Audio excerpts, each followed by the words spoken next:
जय हिंद दोस्तों। इस वीडियो में हम जानने वाले हैं एनडीएफ एसएनडीएफ की तरफ से जो नोटिफिकेशन जारी किया गया है उसके बारे में।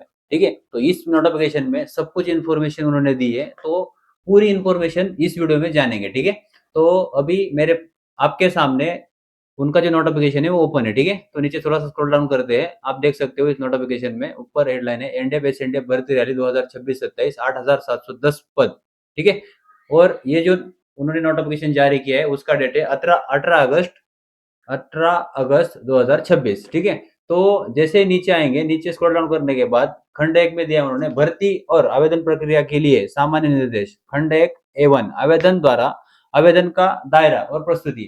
मुख्यालय एनडीएफ एसएनडीएफ भर्ती रैली 2026-27 के तहत 8,710 पद जनरल ड्यूटी पदों पर भर्ती और ऑल ओवर इंडिया के लिए इन्होंने भर्ती जारी की है, और इस भर्ती में सिर्फ और सिर्फ पुरुष उम्मीदवार आवेदन कर सकते हैं। ठीक है, जैसे आप नीचे आओगे, नीचे आने के बाद आप ये अच्छे से पढ़ लीजिए, इसमें सब कुछ उन्होंने दिया है। ठीक है, उसके बाद दूसरा पॉइंट जो है उनका दूसरा पॉइंट है आवेदन केवल ऑनलाइन माध्यम से स्वीकारे जाएंगे और भारत के किसी भी राज्य के उम्मीदवार आवेदन कर सकते हैं। मतलब इन्होंने कहा है आवेदन आप ऑफलाइन तरीके से नहीं कर सकते, अपने मोबाइल से, पीसी से, लैपटॉप से या किसी भी जो मान लीजिए जो साइबर कैफे वगैरह होता है उधर जाके आप ऑनलाइन एप्लीकेशन कर सकते हो। ठीक है, तीसरा पॉइंट है उम्मीदवारों को यह सुनिश्चित करना होगा कि पंजीकरण के दौरान दी गई जानकारी सटीक और वैध डॉक्यूमेंट द्वारा समर्पित है, क्योंकि अंतिम तिथि के बाद प्राप्त आवेदनों पर किसी भी परिस्थिति में विचार नहीं किया जाएगा। मान लीजिए अगर आप फॉर्म भर रहे हो, फॉर्म भरते वक्त आपने कोई आपकी जानकारी गलत डाली है, ठीक है, बाद में अगर गलत जानकारी होती है तो एडमिट कार्ड या फॉर्म सबमिट होने के बाद आप उसको दुरुस्त नहीं कर सकते हो। ठीक है,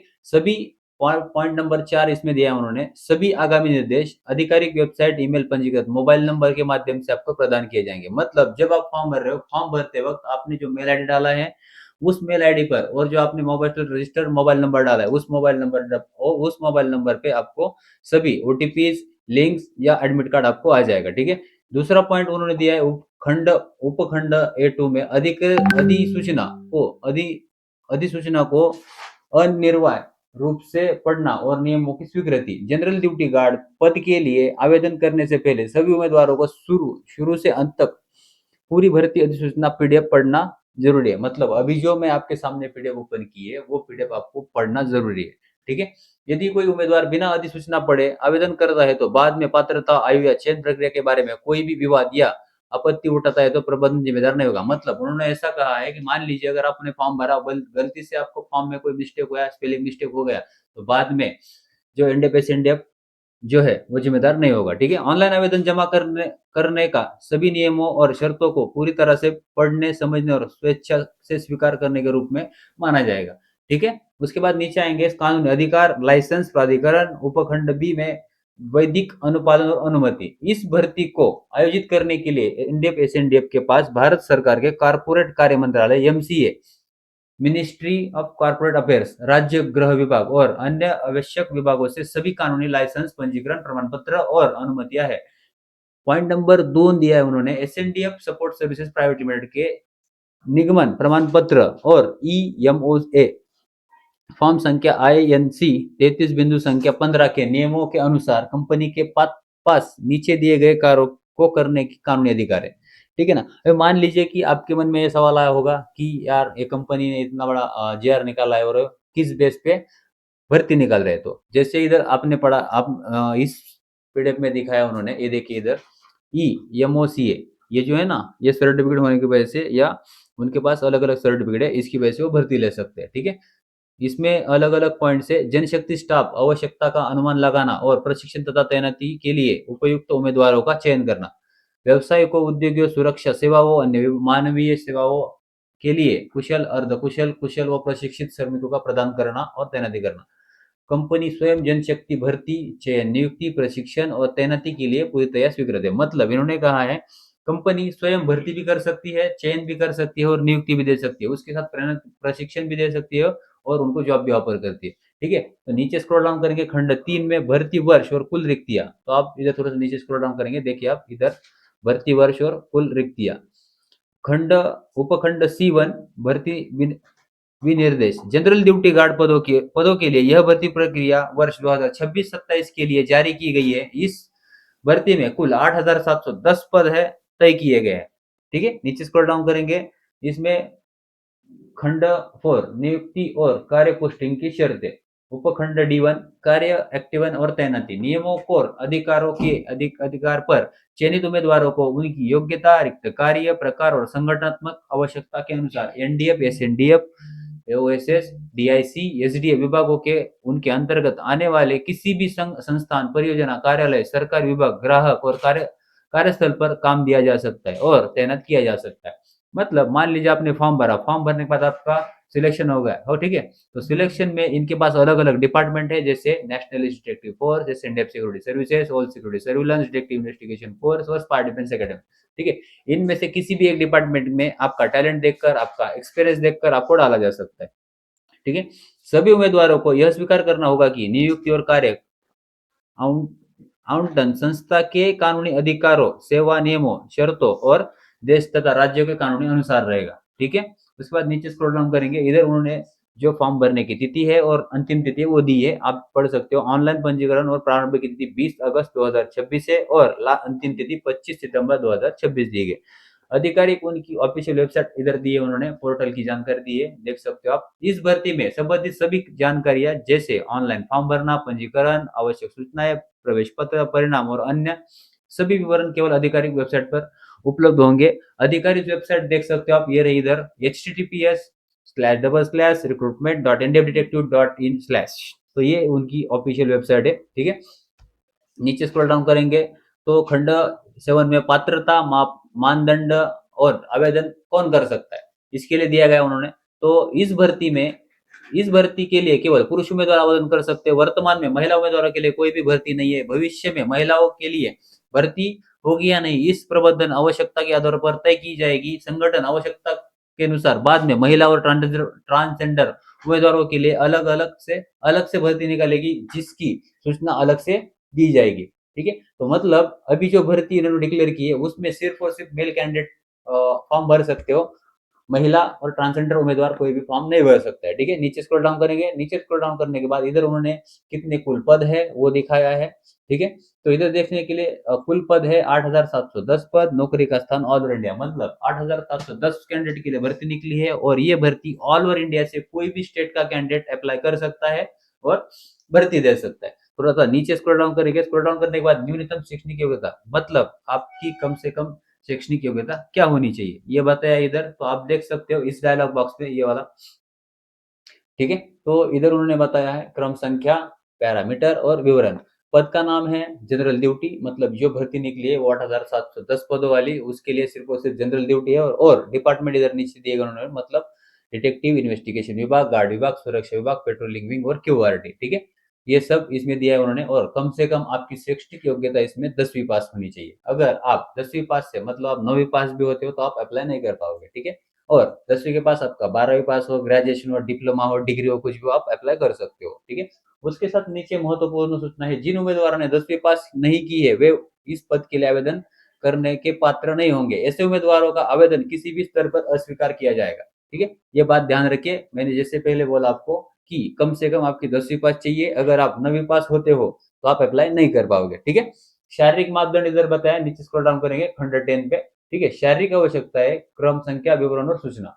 ऊंचाई इधर बताई कि उन्होंने कम से कम 165 सेंटीमीटर, अगर 135 सेंटीमीटर से आपकी ऊंचाई 164 सेंटीमीटर भी होती है तो आप रिजेक्ट हो सकते हो, ठीक है। ये बात ध्यान में रखिए। आपका वजन जो है कम से कम 55, मतलब 55 किलोग्राम होना चाहिए, और इससे कम अगर आपका वजन होता है तो आप रिजेक्ट हो जाओगे, ठीक है। छाती बिना फुलाए कम से कम 77 सेंटीमीटर होनी जरूरी है, और फुलाकर आपकी 5 सेंटीमीटर, मतलब 83 सेंटीमीटर होना जरूरी है।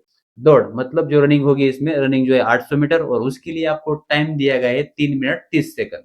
और नोट, इसमें एक नोट दिया है उन्होंने, वो भी अच्छे से पढ़ते हैं। शारीरिक मापदंडों के लिए कोई भी पात्रता में छूट नहीं दी गई है, ये सबसे जरूरी बात है। मतलब मान लीजिए अगर आपके पास एक्सपीरियंस है, एनसीसी कैंडिडेट हो या आप अर्धसैनिक बल से हो, कुछ भी हो, तो आपके लिए इसमें कुछ भी छूट नहीं है। नीचे स्क्रॉल डाउन करेंगे, वेतन जानेंगे इसमें क्या दिया है उन्होंने, और मुआवजा और आयु विवरण, क्रम सीमा, पैरामीटर और विवरण। पॉइंट 1 में दिया आयु सीमा 18 से 31 साल तक आप इसमें अप्लाई कर सकते हो। उसके साथ ही मान लीजिए नीचे दिया है उन्होंने पेमेंट क्या रहेगा, मतलब आप जब ज्वाइन होगे तब आपको पेमेंट कितना मिलेगा। मान लीजिए जब आप ज्वाइन करते हो, ज्वाइन करने के बाद कुल 30 दिनों का पेमेंट और 12 घंटे की ड्यूटी, उसके लिए पेमेंट दिया है उन्होंने 25,840 रुपए। और उसके नीचे दिया है कुल 30 दिन के लिए ड्यूटी और 8 घंटे की 30 दिनों के लिए 8 घंटे की ड्यूटी 22,100 रुपए। ठीक है, ये बात भी ध्यान में रखी उन्होंने। ठीक है, उसके बाद नीचे स्क्रॉल डाउन करें, खंड 23 वेतन और कार्य दिवस की शर्तें के अंतर्गत उपखंड W1 और W2 में कर्मचारियों के वेतन संरचना, अतिरिक्त परिश्रम और शिफ्ट के से जुड़े सभी नियमों का विस्तृत विवरण विवरण पृष्ठ संख्या 11 पर उपलब्ध है। मतलब जो इधर उन्होंने बताया, ये जो पेमेंट का वगैरह उन्होंने बताया ना, उसके लिए उसके पूरा विवरण, मतलब ये कैसे किया है, मतलब इसको शॉर्ट आउट कैसे किया है, मान लीजिए 30 दिन है, ये सब कुछ नीचे स्क्रॉल डाउन करेंगे, बाद में 11वें पेज पे जाएंगे तो पढ़ेंगे अच्छे से। ठीक है, वो उन्होंने यही है वो नोट डाला इधर। ठीक है, स्क्रॉल डाउन करेंगे, अनुभव आधारित पात्रता, आयु में छूट, लिखित परीक्षा में आंतरिक अंक। ठीक है, ये सब इसके लिए ये डायलॉग बॉक्स है, तो इसमें जानेंगे। अगर आपके पास एक्सपीरियंस है, एनसीसी कैंडिडेट हो, पैरामिलिट्री से हो, या पूर्व सैनिक हो, या पुलिस कर्मी हो, सुरक्षा कर्मी हो, या आपने इससे पहले किसी खुफिया एजेंसी जैसे इंटेलिजेंस में या डिटेक्टिव में काम किया है, तो आपके लिए क्या क्या बेनिफिट्स है। ठीक है, तो सबसे पहले अगर आप प्राइवेट सिक्योरिटी गार्ड में काम किया है आपने, तो आपको कम से कम 2 साल का एक्सपीरियंस चाहिए। और उसमें आपको बेनिफिट मिलने वाले हैं, 5 अंक एक्स्ट्रा मिलेंगे, जो लिखित परीक्षा होगी उसमें आपको 5 अंक एक्स्ट्रा मिलेंगे और 8 साल की छूट मिलेगी। बट एक सवाल और एक आवश्यक बात ध्यान दीजिए इधर, क्या है कि वैध प्रसारा एजेंसी का अनुभव प्रमाण पत्र होना जरूरी है। मान लीजिए अगर आपने किसी प्राइवेट सिक्योरिटी में काम किया और उसके पास प्रसारा लाइसेंस ही नहीं है, तो क्या होगा कि आपको वो बेनिफिट नहीं मिलेंगे। उस एजेंसी का कम से कम प्रसारा लाइसेंस होना जरूरी है। ठीक है, ये बात ध्यान में रखिए। एनसीसी कैंडिडेट अगर आपके पास आप हो, तो आपके पास एनसीसी सी प्रमाण पत्र होना जरूरी है। और आप अगर आपके पास एनसीसी सर्टिफिकेट है, तो आपको 5 अंक एक्स्ट्रा मिलेंगे और 8 वर्ष की छूट मिलेगी। ठीक है, उसके बाद नीचे है भूतपूर्व सैनिक, अर्धसैनिक बल, मतलब पैरामिलिट्री, सशस्त्र सेना बल, अर्धसैनिक बलों के लिए सेवानिवृत्त कोई है तो उनके लिए 5 अंक एक्स्ट्रा है। और उसके साथ आपको 8 साल की उसमें छूट मिलने वाली है। उसके लिए आपको क्या लगेगा, आवश्यक प्रमाण पत्र में डिस्चार्ज बुक, भूतपूर्व सैनिक की आईडी कार्ड। ठीक है, उसके नीचे दिया उन्होंने पूर्व पुलिस कर्मी, सुरक्षा एजेंसी कर्मचारी या कर्मचारी या खुफिया विभाग में कर्मचारी, मतलब इंटेलिजेंस में आपने अगर काम किया है तो पुलिस, सुरक्षा एजेंसी, खुफिया विभाग सेवा का अनुभव, उसमें भी आपको 5 अंक एक्स्ट्रा मिलेंगे और 8 साल की छूट मिलेगी। संबंधित संगठन, विभाग, संस्थान का सेवा का अनुभव प्रमाण पत्र इसमें जरूरी है। ठीक है, तो ये आपको समझ में आ गया। उसके नीचे थोड़ा सा स्क्रॉल डाउन करेंगे, स्क्रॉल डाउन करने के बाद नीचे महत्वपूर्ण दिशा निर्देश और सत्यापन की शर्तें दी गई है, अच्छे से पढ़ना है इसको। ठीक है, दस्तावेज सत्यापन के दौरान भर्ती स्थल पर सभी मूल प्रमाण पत्र और उनकी स्व सत्य प्रतियां दिखाना अनिवार्य है। वहां आपकी पात्रता की जांच की जाएगी और नियमों के अनुसार आयु में छूट तथा ग्रेस मार्क्स प्रदान किए जाएंगे। अनुभव प्रमाण पत्र में जैसी एजेंसी का नाम, लेटर हेड, पंजीकरण, पसारा लाइसेंस नंबर, उम्मीदवार का नाम, पद, कार्य अवधि और सब तक कब से कब तक अधिकृत हस्ताक्षर और कार्यालय की मोहर स्पष्ट होना जरूरी है। ठीक है, आयु में छूट और अतिरिक्त आयु में छूट और अतिरिक्त अंक का लाभ तभी दिया जाएगा जब सक्षम पदाधिकारी द्वारा जारी की गई मूल, वैध और सत्यापन योग्य प्रमाण पत्र प्रस्तुत होना किए जाएंगे। दस्तावेज सत्यापन के दौरान यदि कोई प्रमाण पत्र झूठा, अधूरा, फर्जी या गलत पाया जाता है, तो बिना किसी पूर्व सूचना के किसी भी स्तर पर उम्मीदवारी रद्द की जाएगी। मतलब अगर आपके पास प्रमाण पत्र नहीं है और आपने झूठा प्रमाण पत्र दिया, तो आपके ऊपर कार्रवाई करी जाएगी और आपको बाहर निकाल दिया जाएगा। ये बात ध्यान में रखिए। ठीक है, उसके बाद नीचे स्क्रॉल डाउन करेंगे, स्क्रॉल डाउन करने के बाद परीक्षा शुल्क इधर दिया उन्होंने, एक बार वो भी पढ़ लेते हैं। ठीक है, परीक्षा शुल्क इधर दिया है 799 रुपए। ठीक है, पिछली भर्ती में परीक्षा शुल्क था वो अलग था, इस भर्ती में परीक्षा शुल्क उन्होंने बढ़ाया है, एक बात ध्यान रखिए। ठीक है, 799 रुपए मतलब करीब 800 रुपए जो परीक्षा फीस है। बट एक बात ध्यान रखिए, जो आप फीस भर रहे हो वो फीस नॉन रिफंडेबल है। मान लीजिए आपने फॉर्म भरा, फॉर्म भरने के बाद आपने फॉर्म भरा, आपका फीस कट गया, उधर से आपका नेटवर्क एरर आएगा, एक बार आपका फीस कट गया तो आपको फीस रिटर्न नहीं मिलेगा। ये बात ध्यान रखिए। ठीक है, उसके बाद भुगतान का तरीका केवल ऑनलाइन है, या आप ऑनलाइन ही पेमेंट भर सकते हो। ऑफलाइन ऑफिस में गए उनके, उधर जाके आपने फॉर्म भरा और आपने पेमेंट कैश दिया, तो वो पेमेंट नहीं लेंगे, आपको ऑनलाइन ही पेमेंट करना पड़ेगा। ये बात ध्यान रखिए। ठीक है, भुगतान पर महत्वपूर्ण निर्देश, आधिकारिक पोर्टल, भर्ती पोर्टल पर ऑनलाइन फॉर्म भरने के बाद परीक्षा शुल्क केवल वेबसाइट पर उपलब्ध ऑनलाइन भुगतान विकल्प से माध्यम से ही भुगतान किया जाएगा। संगठन का अधिकृत भुगतान केवल एनडीएफ एसएनडीएफ आधिकारिक पोर्टल की अधिसूचना प्रणाली के माध्यम से ही स्वीकारा जाएगा। ठीक है, जाएगा। भुगतान करते समय यह सुनिश्चित करें कि पैसा रिजर्व पे पेमेंट गेटवे के माध्यम से NDF support services private limited के अधिकृत बैंक खाते में जमा हो रहा है। किसी भी अन्य माध्यम से किए गए भुगतान एवं संगठन जिम्मेदार नहीं होगा। यह बात वैध नहीं माना जाएगा। मान लीजिए आप पेमेंट कर रहे हो, ये बात ध्यान में रखिए मैं क्या कह रहा हूँ। मान लीजिए आप पेमेंट कर रहे हो, पेमेंट करते वक्त जब उधर उनका क्यूआर आएगा पेमेंट करने के लिए फॉर्म का, ठीक है, तो उस वक्त उधर दिखाना जरूरी है एसएनडीएफ सपोर्ट सर्विसेज प्राइवेट लिमिटेड, ये नाम आना जरूरी है। नहीं तो उधर आ गया नेशनल डिटेक्टिव फोर्स, नहीं तो उधर आ गया स्पाई डिफेंस अकेडमी, तो ये फेक है, ऐसा समझिए। ठीक है, ये बात ध्यान में रखिए। और अगर ऐसा कुछ नाम वगैरह आता है या अलग अलग लिंक से आप फॉर्म भरते हो, उधर अलग नाम आ गया, तो उसकी रिस्पॉन्सिबिलिटी आपकी खुद की होगी, इसके लिए संस्था जिम्मेदार नहीं होगी। वही बताया इन्होंने। ठीक है, सबसे जरूरी ये बात ध्यान रखिए। उसके बाद नीचे आएंगे, सफल भुगतान के बाद ऑनलाइन भुगतान रसीद और आवेदन संख्या को सुनिश्चित रूप में सहज करें। मतलब जो आपने फॉर्म भरा है उसकी एक रिसिप्ट जो वगैरह है वो अच्छे से सेव करके रखिए, ये उन्होंने बताया। परीक्षा शुल्क नकद में स्वीकारा नहीं जाएगा। मैंने पहले ही बोला था आपको, अगर उनके ऑफिस में जाके भी आप फॉर्म भरते हो और उनको बोलते ये दीजिए मेरे फॉर्म के कैश पैसे, तो वो नहीं स्वीकारेंगे। ठीक है, वो आपको ऑनलाइन ही फॉर्म भरना पड़ेगा। उसके बाद किसी भी एजेंट, व्यक्ति, दलाल या अन्य किसी क्यूआर कोड के व्यक्तिगत बैंक खातों, UID, UPI ID, mobile number या किसी भी अन्य माध्यम से परीक्षा शुल्क भुगतान ना करें। ठीक है, ये बात ध्यान रखिए। ठीक है, उसके बाद नीचे स्क्रॉल डाउन करेंगे।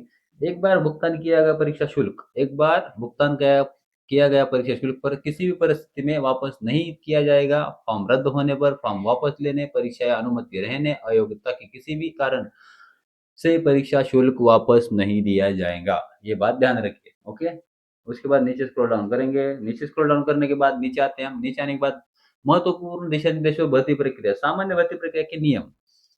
उल्लेखित पद के लिए भर्ती प्रक्रिया एक ही भर्ती चक्र में आयोजित की जाएगी। चयन के सभी चरण एक ही दिन में भर्ती बोर्ड द्वारा घोषित कार्यक्रम में अनुसार आयोजित किए जाएंगे। चयन, दस्तावेजीकरण, प्रशिक्षण, अनौपचारिकता और अंतिम तैनाती सहित पूरी भर्ती प्रक्रिया 1 महीने 6 महीने तक का समय लग सकता है। पद और परिचालन आवश्यकताओं के आधार पर ड्यूटी का स्थान, भर्ती कहीं भी हो सकती है। हालांकि प्राथमिक तैनाती महाराष्ट्र में होगी। जिन उम्मीदवारों को अगर अगर आपको कोई दिल से जुड़ी बीमारी, लिवर से जुड़ी बीमारी या आपकी कोई सर्जरी ऑपरेशन हुआ है, तो आप प्रशिक्षण या भर्ती में भाग ना ले। ठीक है, इससे आपको दिक्कत आ सकती है। ठीक है, उसके बाद नीचे आएंगे, स्क्रॉल डाउन करेंगे। परीक्षा और चयन प्रक्रिया देखते हैं, चयन मानक देखते हैं। लिखित परीक्षा और शारीरिक दक्षता।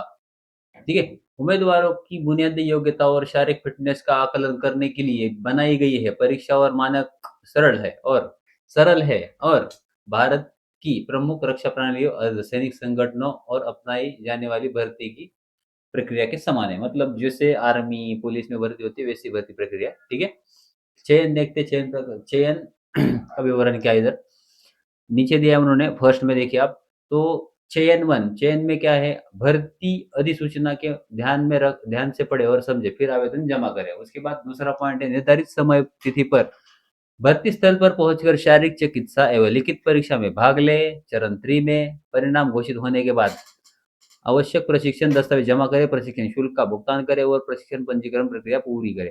3 नंबर में इसमें बताया उन्होंने, प्रशिक्षण बुलावा पत्र मिलने पर अधिकृत एनडीएफ एसएनडीएफ केंद्र पर रिपोर्ट करें, 40 दिन का प्रशिक्षण पूरा करें। और 5वें चरण में बताया उन्होंने, प्रशिक्षण के बाद पुलिस सत्यापन दस्तावेज जमा करें, निर्धारित स्थान पर ड्यूटी ज्वाइन करें। और छठे चरण में उन्होंने बताया है, ड्यूटी ज्वाइन करने के बाद अपना प्रदर्शन, समर्पण और योग्यता के आधार पर अपनी रैंक पाइए। सिंपल भाषा में बोलूँ तो इन्होंने बहुत अच्छे से इनको समझाया। बट अगर आपके दिमाग में होना चाहिए कि मुझे ये नोटिफिकेशन पढ़ना है या नहीं पढ़ना है, बट हमारा काम है आपको अच्छे से समझाना और आपका काम है अच्छे से समझ लेना। ठीक है, तो ये बात ध्यान रखिए। थोड़ा सा स्क्रॉल डाउन करते हैं। स्क्रॉल डाउन करने के बाद चयन के लिए महत्वपूर्ण निर्देश दिए, वो भी ध्यान से पढ़े एक बार। ठीक है, भर्ती प्रक्रिया में 1 दिन का समय लग सकता है, इसलिए उम्मीदवारों को पूरे दिन में चयन प्रक्रिया के लिए तैयार होकर आना चाहिए। चयन प्रक्रिया के प्रत्येक चरण को पास करना अनिवार्य है। एनडीए पेशेंट प्रतिबंध रिक्तियों का कम या बढ़ाने का अधिकार है। इस संबंध में कोई भी विवाद या तर्क स्वीकार नहीं किया जाएगा। जो उम्मीदवार शारीरिक मानक प्रशिक्षण, ऊंचाई, वजन, छाती, शारीरिक दक्षता दौड़ में असफल होते हैं, उन्हें आगे चरणों में बैठने की अनुमति नहीं दी जाएगी। ये भी बात ध्यान रखिए। अगर मान लीजिए आप ऊंचाई में या हाइट में या वजन में फेल होते हो या भर्ती में रनिंग में ही फेल होते हो तो आपको बाहर निकाला जाएगा, आप आगे नहीं जा सकते। ठीक है। चयन के बाद संबंधित सभी मामलों में भर्ती बोर्ड का अंतिम निर्णय रहेगा। मान लीजिए अगर आपके उधर भर्ती में फेल हो गए और आप बोल रहे हो नहीं सर मुझे आगे जाना है, अगर आपको एक बार एनडीए पेशेंट ने फेल किया तो आप आगे नहीं जा सकते। ये बात ध्यान रखिए। ठीक है। जिन उम्मीदवारों के नाम मेरिट सूची में आते हैं उन्हें आगे की प्रक्रिया के पूर्ण विवरण वाला चयन पत्र स्पीड पोस्ट से ऑनलाइन माध्यम से भेजा जाएगा। मान लीजिए आपका चयन हो गया, ठीक है, आपका नाम मेरिट लिस्ट में आ गया, उसके बाद आपको एक लेटर आएगा एनडीए पेशेंट की तरफ से। वो आपके जिस वक्त आपने जो फॉर्म भरा है, फॉर्म भरते वक्त जो एड्रेस डाला है ना, वो एड्रेस सही से डालिए। एक बार फिर से बोल रहा हूँ, वो एड्रेस सही से डालिए क्योंकि उस पर आपका लेटर आने वाला है। ठीक है, ये बात ध्यान रखिए। उसके बाद नीचे आएंगे, इधर लिखा है उन्होंने परीक्षा पैटर्न क्या है। ठीक है, परीक्षा पैटर्न देखते हैं हम एक बार क्या है। तो फिर इसमें हम बताएंगे, पहला जो है सामान्य ज्ञान और तर्क शक्ति, सामान्य ज्ञान और तर्क शक्ति मतलब रीजनिंग एबिलिटी। ठीक है, इसके लिए 25 सवाल है और 25 अंक दिए उन्होंने। दूसरा है हिंदी और इंग्लिश ग्रामर, इसमें 25 प्रश्न और 25 गुण है। ठीक है, उसके बाद प्राइवेट सिक्योरिटी और गार्ड्स के रिगार्डिंग 25 सवाल आएंगे, उसके लिए 25 अंक दिए आपको।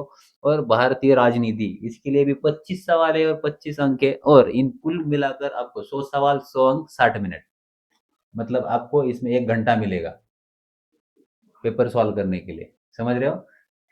ठीक है, नीचे स्क्रॉल डाउन करेंगे। नीचे स्क्रॉल डाउन करने के बाद लिखित परीक्षा के लिए महत्वपूर्ण निर्देश। लिखित परीक्षा के लिए बहु विकल्पीय प्रश्नों में एमसीक्यू आधारित होगी। परीक्षा में पेन एड पेपर मोड में आयोजित की जाएगी। परीक्षा स्थिति, समय, स्थान और आगमन के निर्देश ईमेल, आधिकारिक वेबसाइट या प्रवेश पत्र के माध्यम से सूचित किए जाएंगे। परीक्षा में कोई भी नकारात्मक अंकन, नेगेटिव मार्किंग वगैरह नहीं है इसमें, ये अच्छी बात है आपके लिए। ठीक है। अंतिम मेरिट सूची पूरी तरह से लिखित परीक्षा के माध्यम से अंकों पर निर्धारित होगी। परीक्षा का पैटर्न सरल और उम्मीदवार अनुकूल होगा। प्रश्न बुनियादी अवधारणाओं पर केंद्रित होंगे और कठिन नहीं होंगे।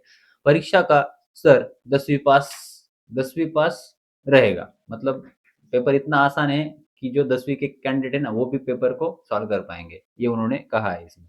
ठीक है, नीचे स्क्रॉल डाउन करेंगे। नीचे स्क्रॉल डाउन करने के बाद आप देख सकते हो ये खंड 17वां, परीक्षा पाठ्यक्रम और निर्देश। पाठ्यक्रम में बताया उन्होंने, आगामी परीक्षा के लिए सभी प्रश्न पत्र आगामी परीक्षा के लिए सभी प्रश्न पत्र पूरी तरह से नीचे दिए गए पाठ्यक्रम के अनुसार तैयार किए जाएंगे। उम्मीदवार सभी खंडों में बुनियादी स्तर के प्रश्न और अपेक्षा कर सकते हैं। तैयारी पाठ्यक्रम में विस्तृत रूप से बताई गई बुनियादी सिद्धांतों और मौलिक अवधारणाओं पर केंद्रित है। ठीक है, ये बात ध्यान रखिए, अच्छे से पढ़ लीजिए इस वीडियो को। मैं तो पढ़ रहा हूँ, आप भी पढ़ लीजिए। ठीक है, या सुनिए तो अच्छे से। खंड 2 में Q2 में देखेंगे सामान्य ज्ञान, जिसमें अलग अलग मतलब खंड 2 में जो सामान्य ज्ञान है, मैंने जैसे ऊपर आपको बताया था उसमें ये सब कुछ दिया है। मतलब करंट अफेयर्स, भारतीय इतिहास, भूगोल, भारतीय अर्थव्यवस्था, सामान्य विज्ञान और stative sorry my mistake stative GK, ये भी उन्होंने बताया।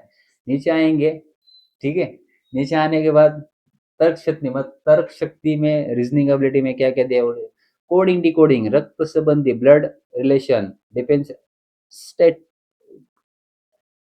दिशा प्रशिक्षण, बैठने की व्यवस्था, न्याय वाक्य मतलब कथन और निष्कर्ष, वर्णमाला, संख्या श्रृंखला, रैंकिंग और क्रम, विषम घटना और freedom and odd one out एड एनालॉग्स, आकृति श्रृंखला और पैटर्न पूर्ण करना, मिरर एंड वाटर इमेजेस, कागज मोड़ना, कागज काटना, छुपी हुई आकृतियों की खोज। ठीक है, नीचे स्क्रॉल डाउन करेंगे। स्क्रॉल डाउन करने के बाद हिंदी भाषा का पाठ्यक्रम क्या है वो भी इसमें दिया है, आप अच्छे से पढ़ लीजिए। मैं आपके लिए पॉज कर रहा हूँ। देखिए, संज्ञा, लिंग, संधि, समास, उपसर्ग, पर्यायवाची और विलोम शब्द, अनेकार्थ शब्द, वाक्यांश, ये सब आप पढ़ लीजिए अच्छे से। ठीक है, वाक्य वगैरह। इसके बाद नीचे आएंगे, इंग्लिश में भी अब उन्होंने दिया है पेपर कैसा रहेगा क्या, एक बार अच्छे से पढ़ लीजिए। ठीक है, नीचे आएंगे, प्राइवेट सिक्योरिटी में क्या क्या आएगा वो भी देख लीजिए एक बार। ठीक है, थोड़ा सा नीचे आता हूँ। ये देखिए, प्राइवेट सिक्योरिटी गार्ड और पाठ्यक्रम, इसमें क्या है, एक्सेस कंट्रोल और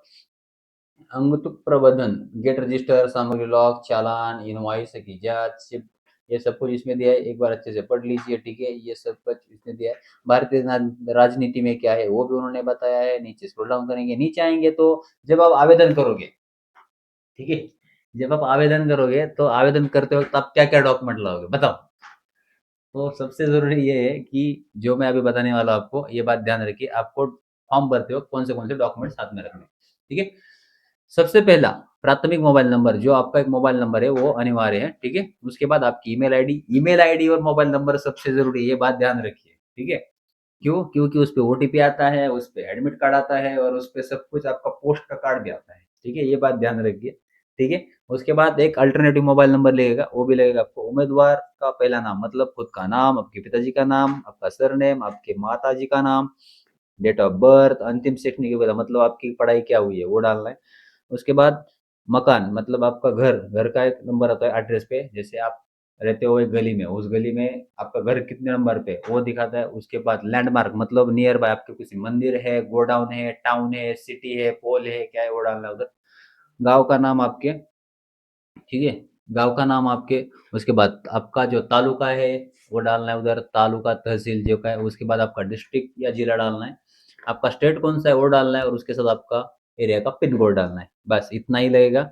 उसके बाद उसके बाद आपको क्या करना है, नीचे स्क्रॉल डाउन करेंगे। नीचे स्क्रॉल डाउन करने के बाद ऑनलाइन आवेदन पत्र के लिए महत्वपूर्ण सूचना, एक बार ठीक है इससे अच्छे से पढ़ लेते हैं। फॉर्म जमा करने से पहले सभी प्रविष्टियों को अच्छी तरह से जांच कर ले, और क्योंकि दर्ज की गई जानकारी का उपयोग भविष्य में सभी पत्राचार दस्तावेज सत्यापन के लिए किया जाएगा। जैसे मैंने अभी बोला है आपको कि आप ईमेल आईडी, मैसेज वगैरह या मोबाइल नंबर जो डाल रहे हो वो सही से डालिए, क्योंकि इस पर ही आपका जो फॉर्म भर रहे हो उसका रजिस्ट्रेशन नंबर भी आता है। और जब आप भर्ती के लिए आते हो, भर्ती के लिए आते वक्त एक नंबर मिलता है आपको, आपके फोटो के ऊपर एक नंबर लेता है आपका फॉर्म नंबर।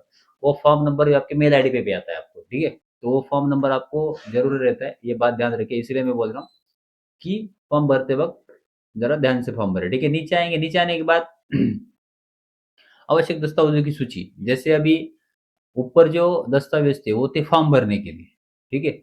अभी जब आप आओगे फिजिकल रिटर्न एग्जाम और मेडिकल देने के लिए, तब आपको क्या डॉक्यूमेंट लाने वो बताता हूँ, ठीक है। सबसे जरूरी आपका पासपोर्ट फोटो लगेगा, जो फोटो कम से कम 3 महीने के अंदर खींचा हुआ है वो अच्छा है, अच्छा चाहिए। मतलब मान लीजिए अभी आप 1 साल पहले आप पतले थे, अभी आप मोटे हो चुके हो, तो अभी जो आपका करंट फोटो है वही फोटो चाहिए, वो अनिवार्य है। उसके साथ आधार कार्ड अनिवार्य है। अगर आपके पास पैन कार्ड है तो भी आप लाइए, वरना कोई जरूरत नहीं है, ठीक है। शैक्षणिक प्रमाण पत्र मतलब आप किसी एजुकेशन क्या हुआ है, 10वीं 12वीं डिग्री, डिप्लोमा, आईटीआई, कुछ भी हो वो तो अनिवार्य है। उनमें से एक डॉक्यूमेंट लगेगा। प्रवेश पत्र, हॉल टिकट तो लाना जरूरी है, ये मत भूलिए, ठीक है। उसके बाद नीचे स्क्रॉल डाउन करेंगे, आपका जन्म प्रमाण पत्र, ठीक है। उसके बाद आपका डोमिसाइल सर्टिफिकेट लगेगा, अगर आपके पास ड्राइविंग लाइसेंस, खेल प्रमाण पत्र, ये अगर आपके पास है तो लाइए, नहीं तो इसकी जरूरत नहीं है, ठीक है। भूतपूर्व सैनिक प्रमाण पत्र लागू हो तो, मान लीजिए आपके पास एक्सपीरियंस है तो आपको लाना पड़ेगा, ठीक है। नीचे स्क्रॉल डाउन करेंगे, अगर आपका एनसीसी हुआ है तो उसका भी आपको अगर अगर आपके पास एक्सपीरियंस है और आपने अपने फॉर्म में डाला है कि हाँ मुझे एक्सपीरियंस है, तो आपको एनसीसी सर्टिफिकेट लाना पड़ेगा। अगर अन्य डिग्री, डिप्लोमा, तकनीकी योग्यता है, प्रशिक्षण, कंप्यूटर प्रमाण पत्र पत्र आदि उपलब्ध हो तो लाइए। मतलब आपका एनसी मतलब आपका एमएससीआईटी, टैली, टाइपिंग होगा हुआ है तो आप वो भी ला सकते हो, कोई दिक्कत नहीं है, ठीक है। नीचे स्क्रॉल डाउन करेंगे, नीचे स्क्रॉल डाउन करने के बाद दस्तावेजीकरण के लिए महत्वपूर्ण सूचना, जो भर्ती उम्मीदवार लिखित परीक्षा में आयु में छूट या अतिरिक्त अंक, ग्रेस मार्क्स या लाभ उठाना चाहते हैं, उन्हें भर्ती स्थल पर सभी प्रासंगिक वैध मूल प्रमाण पत्र और आवश्यक दस्तावेज प्रस्तुत करना होगा। दस्तावेज सत्यापन के दौरान यदि कोई प्रमाण पत्र दस्तावेज झूठा या मन गढ़ित लगता है या असामान्य पाया जाता है तो बिना पूर्व सूचना के किसी भी स्तर पर उम्मीदवारी रद्द की जा सकती है। एक बात याद रखिए, अगर आपका एनसीसी हुआ है, अगर आपने गलत सर्टिफिकेट दिया तो फिर आपकी उम्मीदवारी रद्द हो जाएगी, ये बात ध्यान में रखिए, ठीक है। आवश्यकता पड़ने पर संगठन कोई भी अतिरिक्त दस्तावेज या प्रमाण पत्र मांग सकता है। उम्मीदवार के लिए यह निर्दिष्ट समय के भीतर द्वारा दस्तावेज प्रस्तुत करना अनिवार्य है, ठीक है। फिर से नियम और शर्तें, पात्रता दस्तावेजों का सत्यापन, उम्मीदवारों के अधिकृत भर्ती विज्ञापन में निकृष्ट आयु और शैक्षणिक योग्यता को पूरा करना चाहिए। इस संबंध में किसी भी प्रकार की कोई छूट नहीं दी जाएगी। उम्मीदवार का आधिकारिक रिकॉर्ड साफ होना चाहिए। यदि कोई उम्मीदवार के खिलाफ कोई आपराधिक मामला, एफआईआर या दोषी सिद्धता दर्ज है तो इसके बारे में सही जानकारी देना अनिवार्य है। गलत जानकारी मिलने पर उम्मीदवार को तुरंत अयोग्य घोषित किया जाएगा। मान लीजिए अगर आपके पास कोई क्रिमिनल रिकॉर्ड है, आपके पास आपके ऊपर कोई केस है, ठीक है, तो उस वक्त वो अगर आपने फॉर्म भरते वक्त आपने डालना है, आपके पास वो उसका एविडेंस चाहिए, वो साथ में लेके, ठीक है। शारीरिक और मानसिक फिटनेस सभी उम्मीदवारों के लिए आधिकारिक शैक्षणिक शारीरिक सभी उम्मीदवारों के लिए निर्धारित शारीरिक दक्षता परीक्षा पास करना अनिवार्य है, ठीक है। उम्मीदवारों को अधिकृत मेडिकल बोर्ड द्वारा मेडिकल रूप से फिट घोषित किया जाना आवश्यक है। इसमें आंखों की रोशनी, सुनने की क्षमता, हृदय का स्वास्थ्य, समग्र शरीर की जांच या प्रशिक्षण शामिल होंगे, ठीक है। उम्मीदवार का सही निर्णय लेने की क्षमता, मानसिक संतुलन और कठिन परिस्थितियों में काम करने की क्षमता का परीक्षण किया जाएगा, ठीक है। ये बात ध्यान रखिए। अनुशासन और व्यावसायिक आचरण भर्ती प्रक्रिया के दौरान सभी उम्मीदवारों से अनुसूचित और सम्मानजनक व्यवहार और अपेक्षा की जाती है। अनुशासनहीनता या दुर्व्यवहार के परिणाम स्वरूप चयन प्रक्रिया से तुरंत बाहर कर दिया जाएगा। अगर मान लीजिए उधर आते हो, जिधर आप फिजिकल मेडिकल रिटर्न एग्जाम देने आए हो, ठीक है, उधर आने के बाद आप उधर के इंस्ट्रक्टर को ही गाली दे रहे हो, तो आपको बाहर निकाल देंगे, ठीक है। ये बात ध्यान रखिए। आपके पास ऐसा लगना नहीं चाहिए कि आप आए हो, भर्ती दे रहे हो और उनको ही कुछ बोल रहे हो, ऐसा मत कीजिए, ठीक है। ये बात ध्यान रखिए। रिश्वत, सिफारिश या किसी भी अनुसूचित साधन के माध्यम से चयन प्रक्रिया को प्रभावित करने या प्रयास करने वाले उम्मीदवारों को भविष्य में सभी भर्तियों से हमेशा के लिए ब्लैकलिस्ट कर दिया जाएगा। सबसे जरूरी पॉइंट आप सभी के लिए, मान लीजिए आपके कोई बड़े भाई, चाचा, काका, मामा, तात्या कोई भी हो, वो अगर मान लीजिए आर्मी में है, पुलिस में है और आपने बोला कि मेरे भाई आर्मी में है तो मुझे कुछ छूट मिलेगा? नहीं मिलेगी। सबसे जरूरी बात, नहीं मिलेगी, ठीक है। उसके बाद नीचे आते हैं चयन प्रक्रिया और दिशा निर्देश। पूरी भर्ती प्रक्रिया लगभग 1 से 6 महीने में पूरी होगी। चयनित उम्मीदवारों को केवल प्रशिक्षण के दौरान संगठन द्वारा आवास प्रदान किए जाएंगे। मतलब जब आप प्रशिक्षण ले रहे हो, प्रशिक्षण लेते वक्त आपको रहने खाने की व्यवस्था की जाएगी, ठीक है। प्रशिक्षण पूरा करने के बाद उम्मीदवारों को 12 से 8 घंटे ड्यूटी पर तैनात किया जाएगा। विशेष परिस्थितियों में मतलब वेब प्रोटेक्शन ड्यूटी के लिए उन्हें हवाई जहाज या ट्रेन द्वारा अन्य राज्यों में भी भेजा जा सकता है। वीआईपी की सुरक्षा में किसी भी लापरवाही, गलती किसी की गुंजाइश नहीं है। खतरों का आकलन करने और सुरक्षा नियमों का पालन करने वीआईपी को दिन रात यानी सप्ताह में 7 दिन और 24 घंटे सुरक्षा प्रदान की जानी चाहिए। मेरिट सूची, प्रशिक्षण तथा स्थल पर अन्य आवश्यक जानकारी केवल आधिकारिक वेबसाइट या मेल के माध्यम से ही सूचित की जाएगी। संगठन के पास अपनी आवश्यकता के अनुसार रिक्त पद संख्या बदलने का अधिकार सूची सुरक्षित है, ठीक है। उसके बाद नीचे आएंगे प्रशिक्षण, ठीक है। अब हम प्रशिक्षण पे आए हैं, तो प्रशिक्षण पे देखना, इधर प्रशिक्षण के लिए मतलब क्या क्या है, ठीक है। तो एनडीएफ, एसएनडीएफ निजी क्षेत्र में उन्हें प्रशिक्षण के लिए भारत सरकार की किसी भी राज्य सरकार से किसी भी प्रकार का प्रशिक्षण अनुदान या वित्तीय सहायता प्राप्त नहीं होती है। मतलब एनडीएफ, एसएनडीएफ जब आपका ट्रेनिंग लेता है, ट्रेनिंग के दरमियान उन्हें इंडिया गवर्नमेंट से या महाराष्ट्र सरकार या अदर स्टेट के सरकार से कोई भी अनुदान नहीं मिलता है। क्यों नहीं मिलता? क्योंकि एनडीएफ, एसएनडीएफ प्राइवेट है, सही है, प्राइवेट है, इसीलिए उनको कोई भी अनुदान या सहायता नहीं मिलती है। पॉइंट नंबर 2, 26,999 रुपए का प्रशिक्षण शुल्क सभी लागू करो सहित वर्दी, प्रशिक्षण सामग्री, प्रशिक्षण किट, आवास, प्रबंधन, प्रशासनिक सेवाएं संबंधित खर्चों के लिए निर्धारित किया गया है। इस शुल्क को एक बार में ही जमा करना जरूरी है और एक बार भुगतान करने के बाद प्रशिक्षण शुल्क किसी भी परिस्थिति में वापस नहीं मिलेगा, नॉन रिफंडेबल है, ठीक है। बट नॉन रिफंडेबल है, शुल्क प्राप्त होने के बाद प्रशिक्षण प्रवेश दिया जाएगा। मान लीजिए आपने सब कुछ किया, आपका सिलेक्शन भी हो गया, आपको लेटर भी आ चुका है और आपने फीस ही नहीं भरी, तो आपका ट्रेनिंग ही नहीं होगा, सही है, आपका ट्रेनिंग नहीं होगा। जब आप ये 26,999 रुपए भरोगे, ये आपका ट्रेनिंग का फीस है। इसमें आपको रहना, खाना, यूनिफॉर्म, पेटीकोट, शूज, डीएमएस सब कुछ इसमें आपको दिया जाएगा। ये बात ध्यान में रखिए, ठीक है। फिर नीचे आएंगे, नीचे आने के बाद केवल मेरिट सूची में चयनित उम्मीदवारों का ही प्रशिक्षण शुल्क जमा करना होगा। किसी भी उम्मीदवार से उनका नाम मेरिट सूची में आने से पहले कोई प्रशिक्षण शुल्क नहीं लिया जाएगा। मतलब मान लीजिए अगर आपका नाम मेरिट सूची में नहीं है, तो आप फॉर्म फीस भी मतलब ट्रेनिंग की फीस नहीं भर सकते और आप ट्रेनिंग भी नहीं कर सकते, ठीक है? नीचे आएँगे परीक्षा शुल्क जमा करने से पहले उम्मीदवार के लिए भर्ती प्रक्रिया के तहत निर्धारित सभी परीक्षाओं में सफल होना अनिवार्य है, ठीक है? ये भी बात ध्यान रखिए। उसके बाद नीचे आएँगे प्रशिक्षण शुल्क।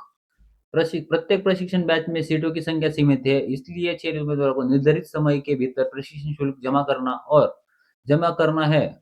उन्हें उपलब्ध रिक्तियों के अनुसार प्राथमिक आधार पर प्रशिक्षण बैच में बाँट दिया जा सकता है। समझ रहे हो? ये बात ध्यान रखिए। जब जितनी जल्दी आप फीस भरोगे, उतनी जल्दी आपका ट्रेनिंग होगा, उतनी जल्दी आपको जॉब मिल जाएगा। ये बात ध्यान रखिए। नहीं तो आपका सिलेक्शन हुआ है आज, आप भरोगे फॉर्म 1 साल बाद, तो आपका ट्रेनिंग भी 2 साल बाद होगा। ये बात ध्यान रखिए, ठीक है? नीचे आएँगे तो अभी हमारा छठा पॉइंट, चयनित उम्मीदवारों को प्रशिक्षण केंद्र पर उपलब्ध सीटों पर आधारित पर प्रशिक्षण के लिए बुलाया जाएगा। किसी नाम का प्रशिक्षण बैच में शामिल करने में किसी नाम को प्रशिक्षण बैच में शामिल करने के लिए अधिकतम 1 महीने या 12 महीने से महीने का समय लग सकता है। ये बात ध्यान रखिए। इस संबंध में संस्थान का निर्णय अंतिम और बाध्यकारी होगा। इस मामलों में किसी भी दावे, विवाद या आपत्ति को स्वीकार नहीं किया जाएगा। मान लीजिए अगर आपने ट्रेनिंग फीस भरा है और आपका नंबर आता है 1 साल बाद और आप बोल रहे हैं नहीं मेरा ट्रेनिंग क्यों नहीं हो रहा, ये नहीं हो रहा। अगर इस मामले में आप केस वगैरह करते हो तो ये कुछ भी नहीं हो सकता, ठीक है? ये बात ध्यान रखिए। उसके बाद नीचे जाएँगे, नीचे स्क्रॉल डाउन करने के बाद भुगतान वैकल्पिक और मुख्य कार्यालय, ठीक है? मुख्य कार्यालय का थोड़ा-सा बताया उन्होंने इधर, भुगतान के तरीके और प्रशिक्षण की शुल्क, ठीक है? नीचे स्क्रॉल डाउन करेंगे, भुगतान ऑनलाइन करना पड़ेगा आपको। भुगतान के लिए सिर्फ़ और सिर्फ़ भुगतान के विकल्प के रूप में उपलब्ध है, ठीक है? ऑनलाइन ही करना पड़ेगा आपको, ऑफलाइन भुगतान नहीं है। और इधर प्रशिक्षण शुल्क जो है, वो है ₹26,999। आधिकारिक रसीद, परीक्षा शुल्क जमा करने पर संगठन से आधिकारिक भुगतान रसीद प्राप्त करना अनिवार्य है। 40 दिन प्रशिक्षण ठीक है? इधर हुँ, प्रशिक्षण की अवधि जो है 40 दिन की है, ठीक है? ये बात ध्यान रखिए। उसके बाद नीचे मैं आपको एक बार कार्यालय का पता सुनाता हूँ, ठीक है? एनडीएफ कार्यालय, एनडीएफ मुख्य कार्यालय ground floor SSC phase 2 D wing Ekadashi hotel के पास, कात्रज कोंडवा रोड, सुखसागर नगर, कात्रज, पुणे, महाराष्ट्र, भारत 411046 ये उनका पिन कोड है। ये बात ध्यान रखिए, ठीक है? नीचे स्क्रॉल डाउन करेंगे। स्क्रॉल डाउन करने के बाद इधर हाँ, जैसे अभी उन्होंने ऊपर बताया था, जब वो पेमेंट का बात आया था, तो ये बात उन्होंने इधर अच्छे से बताई है, वो एक बार अच्छे से देख लीजिए, आपको पता चल जाएगा, ठीक है?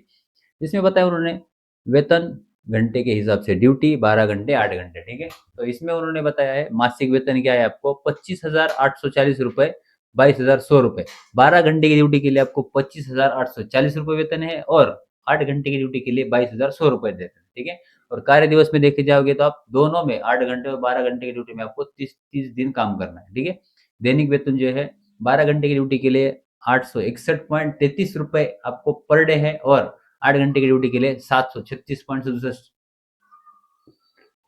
पर डे आपको वेतन दिया गया है। उसके बाद अतिरिक्त आपको मान लीजिए 26 दिनों का ये वेतन है। 26 दिनों के वेतन के लिए 22,394 रुपए और 8 घंटे की ड्यूटी में 19,153.42 रुपए। ये 26 दिन का वेतन है और अतिरिक्त जो 4 दिन मिलते हैं, जिससे मान लीजिए छुट्टी रहती है ना, वो छुट्टी, उसको मिलाकर आपको उसमें 3,445 रुपए और 2,946 रुपए 8 घंटे के लिए मिलते हैं। ये बात ध्यान रखिए। और 30 दिनों के लिए कुल वेतन 25,840 रुपए, 12 घंटे की ड्यूटी के लिए और 8 घंटे की ड्यूटी के लिए 22,100 रुपए। ये बात ध्यान रखिए, इसको अच्छे से समझिए, आपको सब कुछ समझ में आ जाएगा। नीचे स्क्रॉल डाउन करेंगे, नीचे स्क्रॉल डाउन करने के बाद अतिरिक्त वेतन और शिफ्ट दिशा निर्देश दिए गए। इधर उपरोक्त वेतन संरचना 30 दिनों के आधार पर गणना की जाएगी।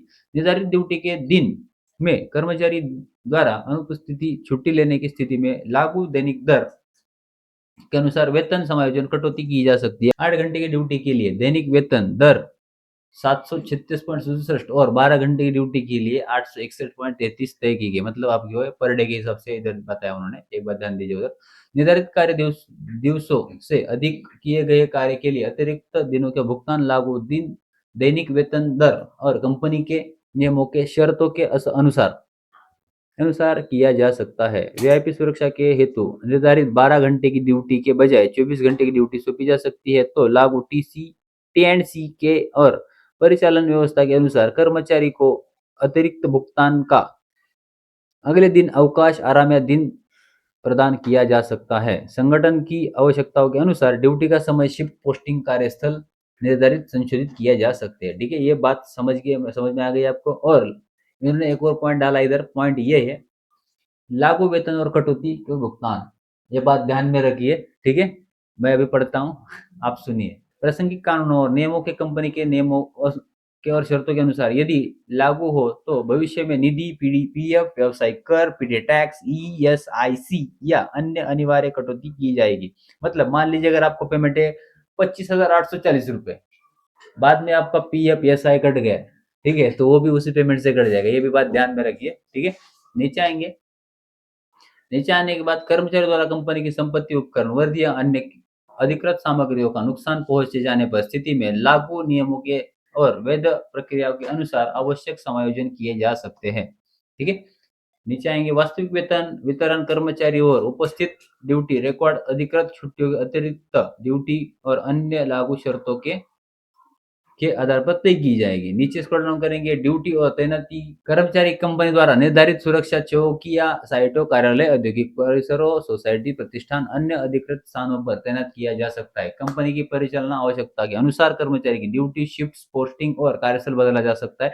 कर्मचारी के लिए समय और ड्यूटी स्थान पर रिपोर्ट करना घंटों के दौरान कंपनी द्वारा निर्धारित नियमों का सुरक्षा मानकों और अनुशासन सख्ती पालन करना अनिवार्य है। पूर्व अनुमति के बिना ड्यूटी से अनुपस्थित रहना, ड्यूटी छोड़ना, निर्धारित समय से पहले पोस्ट छोड़कर जाना सेवा नियमों का उल्लंघन माना जा सकता है। ये बात ध्यान रखिए, ठीक है। अवकाश और अनुपस्थिति, ठीक है। अवकाश नीति और कार्रवाई, अवकाश केवल निर्धारित समय पर नियमों और समक्ष पदाधिकारी से पूर्व अनुमोदन के बाद ही लिया जाएगा। अनधिकृत अनुपस्थिति की स्थिति में लागू दैनिक वेतन दर के अनुसार वेतन कटौती समायोजन किया जा सकता है। लगातार और बार बार अनधिकृत गैरहाजिर की स्थिति में कंपनी अनुशासनात्मक नीति और लागू सेवा शर्तों के अनुसार कार्रवाई की जा सकती है। अभी हम आए हैं खंड 27 पर, ठीक है, तो चेक कर दे। डिटेक्टिव विभाग, अन्य विभाग, विशेष विभाग की शर्तें।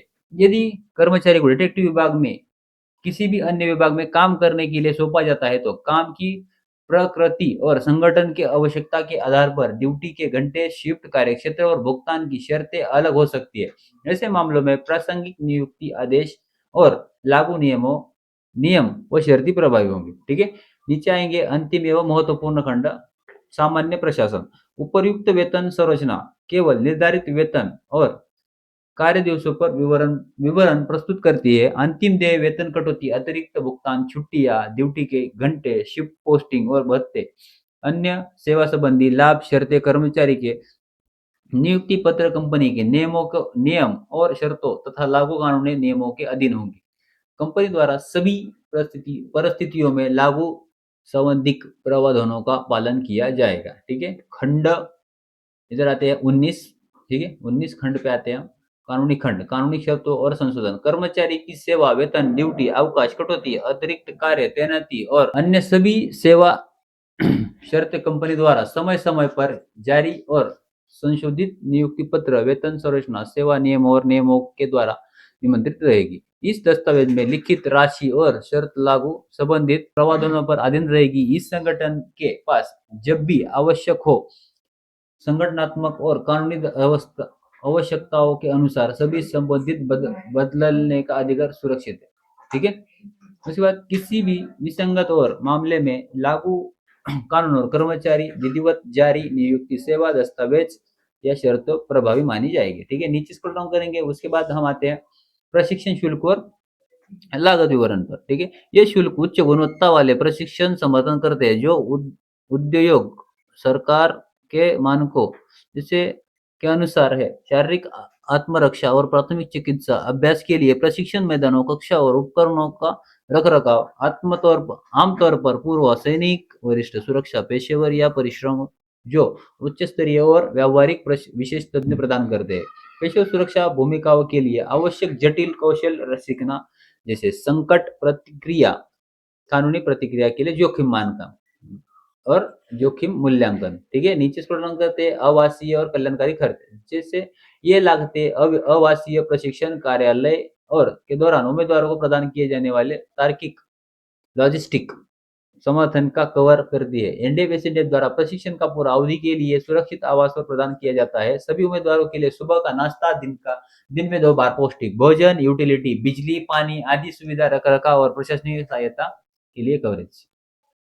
ठीक है, उसके बाद नीचे आते हैं वर्दी और प्रशिक्षण के उपकरण। पेशेवर मानकों को बनाए रखने के लिए शुल्क में शामिल है ड्यूटी और प्रशिक्षण कपड़े में कई सेट, पीटी के लिए विशेष, खेल के लिए कपड़े, उच्च गुणवत्ता वाले ड्यूटी के जूते, बूट, पाठ्य पुस्तकें, कार्य पुस्तिकाएं और अन्य आवश्यक शैक्षणिक संसाधन प्रदान किए जाते हैं। ठीक है, नीचे स्क्रॉल डाउन करते हैं। नीचे स्क्रॉल डाउन करने के बाद उपखंड डी एडी 4 प्रशिक्षण प्रमाण पत्र में संबंधित उपकरण। एनडीएफ द्वारा जारी प्रशिक्षण प्रमाण पत्र केवल क्लाइंट की फाइल संगठनात्मक रिकॉर्ड के लिए है। यह प्रमाण पत्र न तो किसी नए भर्ती होने वाले या गार्ड को सौंपे जाने वाले व्यक्तिगत उपयोग के लिए पास रखा जाता है। प्रशिक्षण मतलब इन्होंने जो बोला है, जब आपका ट्रेनिंग पूरा होता है, ट्रेनिंग पूरा होने के बाद जो आपको प्रमाण पत्र दिया जाता है वो आपको नहीं मिलता है, वो सिर्फ आपके फाइल में रखा जाता है। ये बात ध्यान रखिए। ठीक है, प्रशिक्षण अवधि के दौरान आपको ऑन द जॉब ट्रेनिंग भी मिलेगा। इससे आपको अपनी आधिकारिक नियुक्ति से पहले व्यावहारिक अनुभव, प्रमाण पत्र और आवश्यक ज्ञान के कौशल में विकसित करने की मदद मिलती है। ठीक है, कॉर्पोरेट संरक्षण और संगठनात्मक पदानुक्रम। ठीक है, मूल कंपनी का अवलोकन। एसएनडीएफ सपोर्ट सर्विसेज प्राइवेट लिमिटेड मूल कंपनी के रूप में कार्य करती है, जो सुरक्षा, खुफिया, प्रशिक्षण और जांच संबंधित विभिन्न विशेष विभागों में पोर्टफोलियो का प्रभावी ढंग से प्रबंधन करती है। ठीक है, नीचे स्क्रॉल डाउन करेंगे। विभाग और विंग के कार्य, मतलब जो एनडीएफ में जब आप भर्ती दोगे, भर्ती देने के बाद इनके पास अलग अलग जैसे डिपार्टमेंट है, ऊपर ही मैंने आपको बताया था। उसमें सबसे पहले डिपार्टमेंट है एसएनडीएफ सिक्योरिटी सर्विसेज। इसका कार्य क्या है? व्यक्ति, संपत्ति, संस्थान या सुरक्षा हेतु प्रभावी साधन प्रदान करना। ठीक है, ये इस डिपार्टमेंट का काम है। दूसरा जो है नेशनलिस्ट डिटेक्टिव फोर्स एनडीएफ, गुप्त जानकारी एकत्र करना और गोपनीय मामले में जांच करना, बट ये प्राइवेटली है। ठीक है, इसमें हम गुप्त तरीके से इन्वेस्टिगेशन करते हैं। तीसरा है ऑल सिक्योरिटी सर्विलेंस, इसका शॉर्टकट है OSS। ठीक है, तकनीक से सुरक्षा, निगरानी और गतिविधियों को रिकॉर्ड करना, मतलब सीसीटीवी सर्विलेंस के रिगार्डिंग, जो सीसीटीवी कैमरास वगैरह होते हैं उनके रिगार्डिंग ये काम है। ठीक है, चौथा है स्पाई डिफेंस एकेडमी SDA, सुरक्षा, खुफिया और रक्षा क्षेत्र में शिक्षा व प्रशिक्षण प्रदान करना। ठीक है, डिटेक्टिव इन्वेस्टिगेशन, पांचवा पॉइंट, उचित एवं सटीक जांच की तकनीकों का प्रशिक्षण देकर, प्रमाण पत्र देकर प्रदान करना। ठीक है, इसमें सिखाया जाता है आपको DIC में आप डिटेक्टिव कैसे बन सकते हो, एज एन डिटेक्टिव आप करियर कैसे कर सकते हो, ये इसमें सिखाया जाता है। ठीक है, नीचे स्क्रॉल डाउन करिए। नीचे स्क्रॉल डाउन करने के बाद संरचना, भूमिकाएं और सेवा क्षेत्र, भुगतान के निर्देश। भर्ती शुल्क, पंजीकरण शुल्क या किसी भी अन्य प्रकार का भुगतान केवल संगठन की आधिकारिक वेबसाइट पर किया जाना चाहिए। एनडीएफ की कोई भी अधिकारिक कर्मचारी, एजेंट या प्रतिनिधि नगद, व्यक्तिगत बैंक खातों, UPI, QR कोड या अन्य किसी अधिकृत चैनल के माध्यम से भर्ती परीक्षा शुल्क एकत्र नहीं करता है। किसी mobile number, QR code, UPI या व्यक्तिगत बैंक खाते में पैसे भेजने के लिए कहने वाले किसी भी व्यक्ति पर भरोसा ना करें। यदि कोई अधिकारी, स्टाफ सदस्य या अज्ञात व्यक्ति परीक्षा शुल्क या किसी भी प्रकार के पैसे आपसे मांगता है, तो उम्मीदवार नीचे दिए गए ईमेल आईडी का उपयोग करे और तुरंत उनकी इंफॉर्मेशन हमारे ऑफिशियल्स को दे। ठीक है, ये बात ध्यान रखिए। और जो मेल आईडी है वो मेल आईडी आपको मैं बताता हूँ, ये देख सकते हो आप, इधर मेल आईडी है sndf.adi@gmail.com। ये मेल आईडी आप नोट डाउन करके रखिए।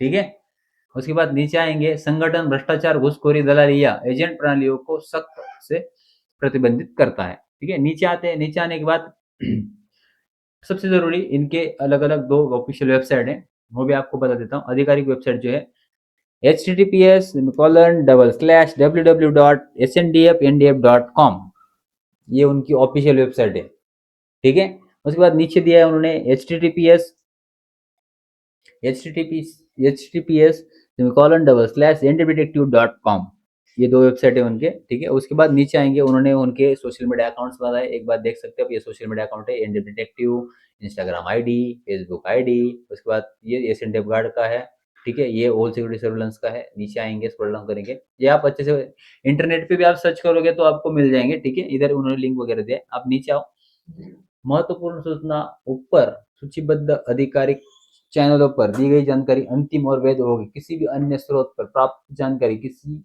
जानकारी के आधार पर लिए गए किसी भी निर्णय या वित्तीय लेन देन का संगठन जिम्मेदार नहीं होगा। मान लीजिए आपने इन अभी जो मैंने इस पीडीएफ में जो आपको इंस्टाग्राम आईडी, यूट्यूब चैनल से फेसबुक के नाम बताए, अगर इसके अलावा दूसरे किसी प्लेटफॉर्म पर आप जाते हो और उधर से आपने फॉर्म भरने की आपकी जानकारी मिली और उसके साथ आपको कोई लिंक मिला दूसरा एक आधा, ठीक है, दूसरा एक आधा लिंक मिलता है, उस लिंक से आप फॉर्म भरते हो और वो फ्रॉड लिंक होता है, तो उसके लिए संगठन वगैरह जिम्मेदार नहीं होगा, ठीक है। ये बात है इसमें। नीचे आते हैं, नीचे आने के बाद आवेदनों की प्रारंभिक जांच। ऑनलाइन आवेदन प्राप्त होने पर निम्नलिखित बंदों का सत्यापन किया जाएगा। कोड है, आवेदन पत्र में दी गई जानकारी, आवश्यक दस्तावेज की उपलब्धता, भर्ती शुल्क और भुगतान पात्रता की पुष्टि, प्रदान की जानकारी सटीक एवं सत्य है, ठीक है। नीचे महत्वपूर्ण सूचना है, सभी जानकारी सत्यापित होने के बाद प्रवेश पत्र से संबंधित विवरण आधिकारिक एनडीपीएसएनडी वेबसाइट पर उपलब्ध होंगे या आवेदन पत्र में पंजीकृत मोबाइल नंबर पर भी अपडेट भेज दिया जाएगा। मतलब जैसे सत्यता होती है तो उसके बाद आपका मोबाइल नंबर जो है उस पर भी आपको भेजा जा सकता है, ठीक है। नीचे आएंगे, प्रशिक्षण व प्रकृति, बाउंसर्स, मतलब जब आपका प्रशिक्षण होने वाला है तो उस वक्त आपको क्या क्या सिखाया जाएगा ये बताया उधर, ठीक है। बाउंसर्स और इवेंट सिक्योरिटी ट्रेनिंग, बॉडीगार्ड एवं executive training, protection, risk assessment और थ्रेट एनालिटिक्स। सबसे जरूरी नीचे दिया है उन्होंने प्रशिक्षण एवं प्रगति, एक बार अच्छे से वो पढ़ लीजिए, ठीक है। ये बात ध्यान में रखिए, ठीक है। नीचे आएंगे, ये जो ये है ना, ये वाला ये पॉइंट ये अच्छे से पढ़ लीजिए, ठीक है। आपको ट्रेनिंग कौन सी मिलने वाली है वो इसमें बताया, ठीक है। नीचे स्क्रॉल डाउन करते हैं, नीचे स्क्रॉल डाउन करने के बाद अंतिम नौकरी और प्लेसमेंट, मतलब आपको जब आपकी ट्रेनिंग वगैरह पूरी होगी तो आपको कौन से डिपार्टमेंट और क्या क्या जॉब मिल सकता है वो इधर बताया, ये देख सकते हो आप। ये जो मैं अभी सिलेक्ट कर रहा हूँ ये वाला, ठीक है। ये सब आप एक बार पढ़ लीजिए इधर तक, ठीक है। तो इसमें उन्होंने सब कुछ बताया है, आप अच्छे से पढ़ लीजिए, ठीक है। नीचे आएंगे, ठीक है।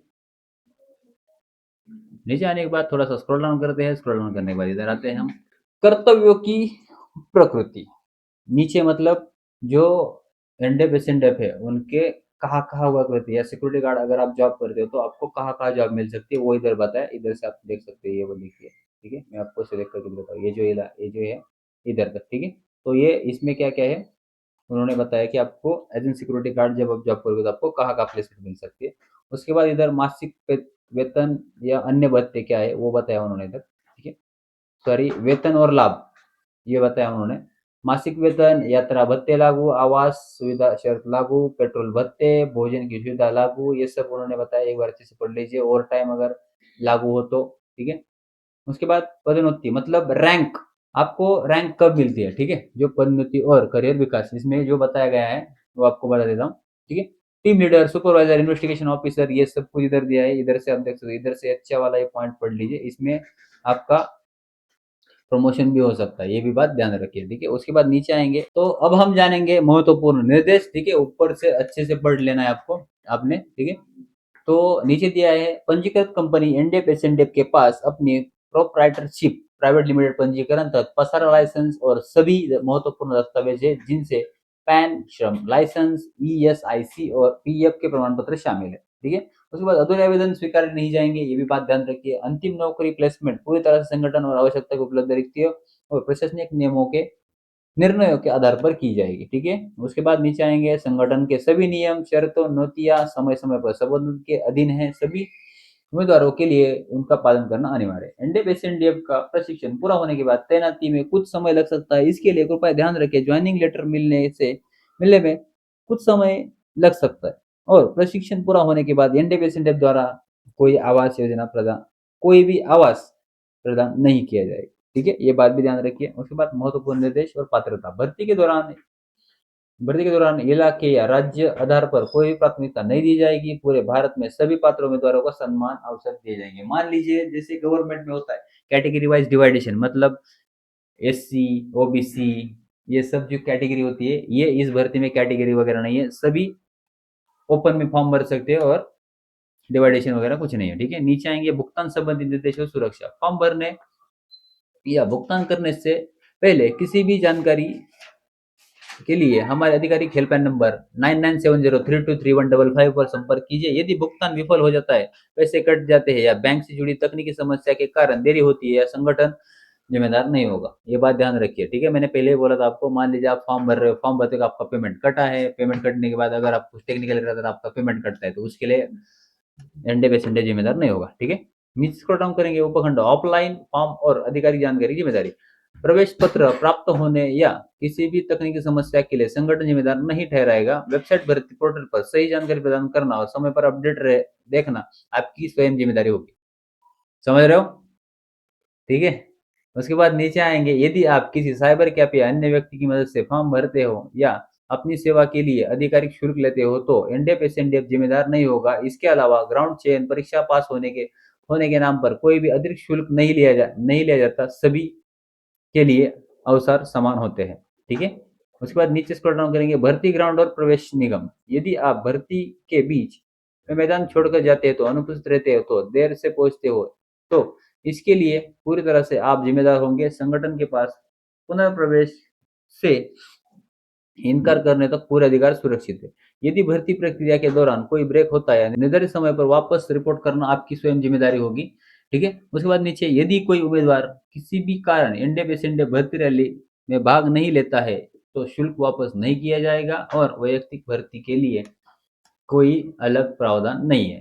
ठीक है, चयन प्रक्रिया क्या देखते हैं हम, ग्राउंड पर चयन के लिए प्रशिक्षण और ज्वाइनिंग का समय पूरी तरह से प्रबंधन द्वारा तय किया जाएगा। यदि आप किसी भी देरी या बदलाव को लेकर प्रबंधन पर दबाव डाल सकते हैं। अंतिम निर्णय पूरी तरह से प्रबंधन की टीम के पास है। ग्राउंड भर्ती प्रशिक्षण स्थल पर भाग लेने से पहले सभी उम्मीदवारों के लिए स्पष्ट किया करना अनिवार्य है कि एनडीएफ एसएनडीएफ किसी भी चिकित्सक स्थिति में स्वास्थ्य समस्या या बाहरी दवा का सेवन के लिए जिम्मेदार नहीं होगा। यदि कोई उम्मीदवार किसी दवा, ड्रग्स, नशीले पदार्थ या इंसुलिन का सेवन करता है तो उसका जोखिम और जिम्मेदारी पूरी तरह उस उम्मीदवार की होगी। चूंकि शारीरिक और लिखित परीक्षाओं या प्रशिक्षण के दौरान शारीरिक श्रम या आवश्यकता होती है, इसलिए पूर्व स्वास्थ्य दुर्घटना, समस्या, बीमारियों या प्रबंधित ड्रग्स, संतुलन सेवा करने वालों किसी भी शारीरिक स्थिति, चिकित्सा, आपातकाल या दुर्घटना के लिए एनडीए पेशेंट में प्रबंधन जिम्मेदार नहीं है, उत्तरदायित्व नहीं ठहराएगा। सभी उम्मीदवारों को सलाह दी जाती है कि वे तभी भाग ले वे पूरी तरह अच्छे स्वस्थ होकर अपने स्वास्थ्य की पूरी वैयक्तिक जिम्मेदारी ले। ये बात ध्यान रखिए। ठीक है, अच्छे से एक बार इस टॉपिक को पढ़ भी लीजिए। उसके बाद नीचे बताया उन्होंने, उम्मीदवारों की संख्या के कारण अलग अलग बैच में प्रशिक्षण आयोजित किया जाएगा। प्रत्येक बैच का समय और महीना पूरी तरह से प्रबंधन द्वारा तय किया जाएगा। ठीक है, नीचे आएंगे, नीचे आने के बाद सोशल मीडिया डिपार्टमेंट के रिगार्डिंग उन्होंने बताया है। ठीक है, तो वो एक बार जान लेते हैं क्या उन्होंने बताया। पूर्व अनुमति के बिना एनडीएफ एसएनडीएफ के नाम, लोगो, वर्दी, बैच या पहचान का उपयोग करना सख्त मना है। किसी भी दुरुपयोग के लिए सख्त कानूनी की कार्रवाई की जा सकती है। लिखित अनुमति के बिना सोशल मीडिया या किसी भी सार्वजनिक मंच पर एनडीएफ एसएनडीएफ संबंधित कोई भी वीडियो, फोटो अपलोड करना वर्जित है। ठीक है, समझ रहे हो? उसके बाद केवल एनडीए पेशेंट प्रबंधन ही यह तय करेगा कि कोई वीडियो सही है या गलत है। अनुमति के बिना वीडियो प्रकाशित करना या कानूनी कार्रवाई की जाएगी। ये बात ध्यान रखिए। अगर आप क्या करते हो, उनके नाम का भर्ती निकालते हो और फेक वीडियो वगैरह बना के डालते हो तो वो ऊपर कानूनी कार्रवाई कर सकते हैं। ठीक है, एनडीए पेशेंट द्वारा बारे में कोई झूठी, भ्रामक या गलत जानकारी फैलाने वाले पर कानूनी कार्रवाई की जा सकती है। ठीक है, ये बात ध्यान में रखिए। उसके बाद मुआवजा और कानूनी दावे। नियमों का उल्लंघन के प्रभाव, पहुंच, लाइसेंस, शेयर, व्यूज और परिस्थितियों के आधार पर एनडीएफ एसएनडीएफ संबंधित व्यक्ति से मुआवजा वसूल कर सकता है और अदालत में कानूनी मामला दर्ज कर सकता है। ठीक है, उसके बाद आ जाएंगे नीचे खंड खंड जो है 39। ठीक है, अनौपचारिक घोषणा। जो अनौपचारिक घोषणा है वो एक बार मैं आपको पढ़ के बताता हूँ। आवेदन और सहायता विवरण के लिए असामान्य आह्वान सभी इच्छुक उम्मीदवारों को सूचित किया जाता है कि एनडीएफ एसएनडीएफ भर्ती प्रक्रिया 2026-27 सत्र के लिए आवेदन वर्तमान में खुले हैं। यदि भर्ती प्रक्रिया के संबंध में आपको कोई प्रश्न है या आपको किसी सहायता की आवश्यकता है तो आप हमारे एनडीएफ एसएनडीएफ भर्ती विभाग से संपर्क कर सकते हैं। संपर्क के लिए इन्होंने टाइम दिया है सुबह 9 से रात 9 बजे तक। ठीक है। उसके बाद नीचे उन्होंने एक मेल आईडी दी है और कॉन्टैक्ट नंबर दिया है। कॉन्टैक्ट नंबर है 9970323155 और मेल आईडी है recruitmentsupport@sndfndf.com। ठीक है, इसको आप नोट डाउन कर सकते हो। नोट डाउन कीजिए। नोट डाउन करने के बाद अगर आपको कुछ दिक्कत वगैरह आती है तो आप उस पे उनको कांटेक्ट कर सकते हो। ठीक है, तो आप देख सकते हो ये थी पीडीएफ। ठीक है, इस पीडीएफ में मैंने आपको बताया कि नोटिफिकेशन में क्या क्या जानकारी है। उसके साथ ही अगर आपको अच्छे से जानकारी चाहिए तो ये वीडियो आप सभी के लिए बहुत हेल्पफुल है, ये बात ध्यान में रखिए। ठीक है, और अगर आपको और कुछ दूसरे टॉपिक पे वीडियो चाहिए तो इस वीडियो के कमेंट बॉक्स में कमेंट कीजिए और अगला वीडियो आपको किस पॉइंट पे चाहिए वो मुझे बताइए, तो नेक्स्ट वीडियो में इस पॉइंट पे लाऊंगा। तब तक के लिए जय हिंद, वंदे मातरम।